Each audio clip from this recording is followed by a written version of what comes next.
There is a popular topic of discussion in landscape photography regarding filters. And do you actually need them or not? Well, some types of filters are without doubt irreplaceable by software, such as polarizing filters to remove reflections. However, it is often argued that graduated filters are unnecessary because camera sensors have such good dynamic range these days, or you could just shoot bracketed exposures and then put a gradient filter on in post. So in this video we are going to be taking a look at graduated filters, why I think they are a very relevant piece of kit, when and how should you use them, and also comparing up the different brands of filters that I personally use to find out if more expensive filters offer any benefit over cheaper ones. So firstly, when and how are they supposed to be used? Well, the principal idea of any filter is to filter out light, essentially, and the type of filter determines in what manner the light is filtered. For example, a neutral density filter will darken your image to allow you to use wider apertures or slower shutter speeds without overexposing your images. However, ND filters just cut light out uniformly across the frame. A graduated filter is darker in certain parts of the filter than in others, and this allows us to target specific areas of the scene that we want to darken and leave other areas untouched. The most common example of this is balancing the sky and foreground in a landscape photo. Now, generally, the sky in a photo will be a lot brighter than your foreground. So if you try to expose your shot for the foreground, you'll overexpose your sky, and if you try and expose for the sky, you'll underexpose your foreground, and then you'll lose all the detail in the shadows. Now, as I said before, there is a belief amongst some photographers that with modern camera sensors being so good, that this isn't really a problem, because you could just recover the shadows in post later. Except I've personally had situations where the foreground has just been so dark that there is literally no information there to recover. Or, if there is, it's only a small amount of information that suddenly becomes incredibly noisy. Now, there is the other argument that you could obviously shoot bracketed exposures, so you would have your normal exposure plus a brighter exposure to see the foreground and then a darker exposure to see the details in the sky, and then you merge them all together. And while this can work, there are some drawbacks. Firstly, it's extra editing to blend these images together, and sometimes it can end up looking unnatural. Secondly, is the camera has to remain completely still while you're taking the three images. And thirdly, if there's anything within your scene that then moves, you could end up with some ghosting, and that can be quite tricky to get rid of at times. If you use a graduated filter, however, you place the filter over your lens so that the dark area of the filter covers the sky and darkens that down so you can see the detail there, but the clear part will stay over your foreground, remains untouched, and then this means you can get a correct exposure straight away with just the one single image. So cuts down on your editing time, and then also means that if anything moves in the scene, it doesn't really matter. Now, like ND filters, graduated filters come with different strengths, and this refers to how many stops of light does the darkest part of the filter cut out. But unlike ND filters, graduated filters come in different styles as well, namely soft, medium, hard, and reverse. Now, these refer to how the filters transition from the dark area to the clear area. So a soft grad filter has a very soft, subtle transition. A medium has a more distinctive change, and a hard has a very sudden shift from dark to light. And you'll ideally use the different types of filters depending on how the horizon looks in your image. For example, if you're shooting a shot straight out at sea, you have a very flat horizon, which will give you a very sudden shift from the sea in the foreground to the sky behind it. So you ideally want a filter that has a very sudden change from dark to light that you could put along the horizon, namely a hard grad filter. But what if your horizon isn't flat? If you have a mountain range running across your frame, then your horizon is going to be quite uneven. And if you tried putting a hard grad filter over there, you would end up with a distinctive band either across the sky or running straight through the middle of the mountains.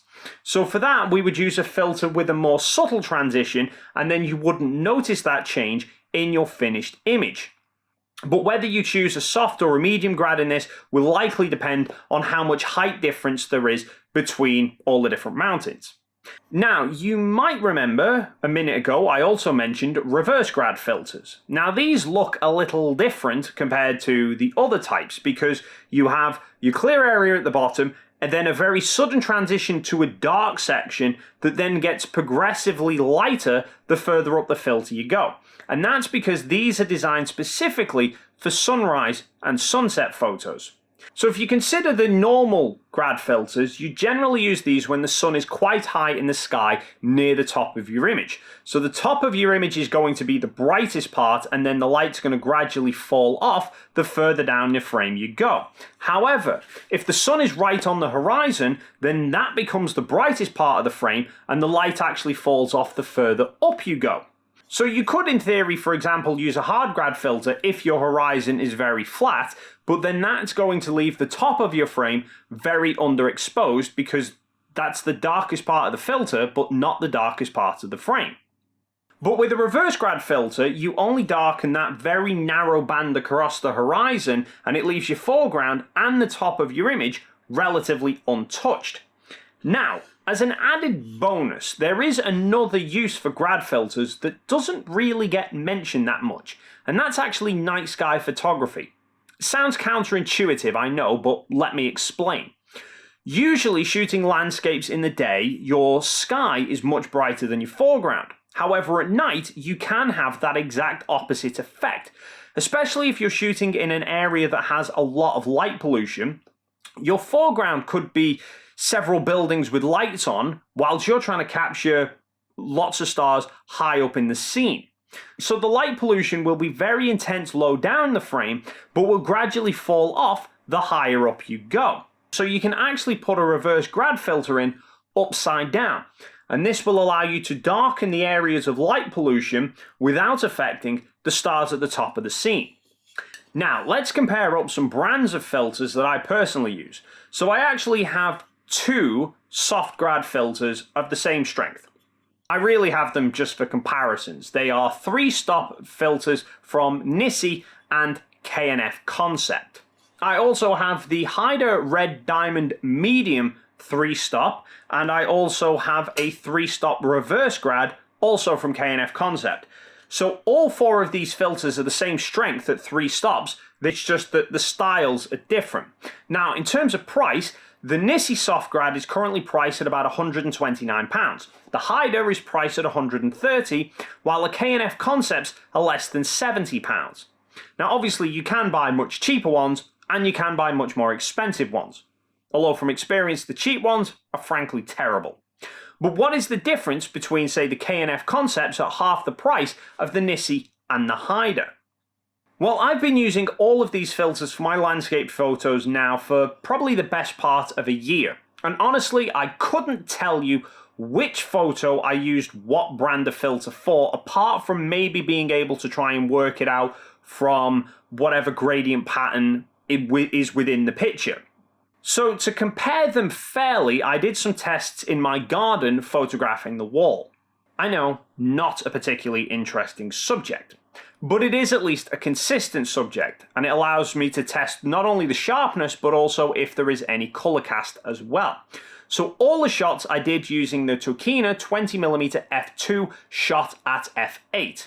I took a reference photo that used no filter at all, and then I took a shot with each of the filters, but I rotated the filters through 90 degrees so that it covered left to right, because obviously the sensor is wider than it is taller, so this way you would see more of a gradient. Then, because they all have different gradient patterns, I added some counter gradients in post to balance the exposures out. And this then allowed me to give a more even comparison between all of the filters. Now, in terms of sharpness, there appears to be very little difference. It's possibly a hair more detail on the Hyder and the Nissi, but nothing particularly noticeable even at a 100% crop. I did, however, notice there is a slight color shift. They seem to make the whole image ever so slightly warmer than the shot without a filter. But then again, the colour cast is quite minimal and can be easily fixed with colour temperatures, especially if you're shooting RAW. I do suspect that the glass in the Hyder and the Nissi is a slightly denser glass. If you compare up the Hyder to the K&F here,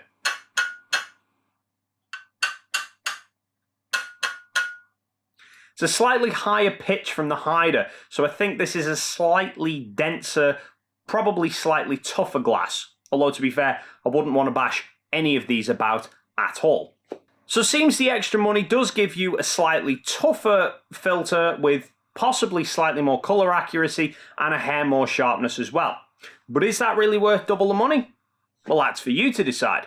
So I'm going to leave links to all of these filters in the description down below. There is also the comment box in case you have any questions or queries. And if you enjoyed this video, or you at least found it helpful, please consider giving it the old like and subscribe.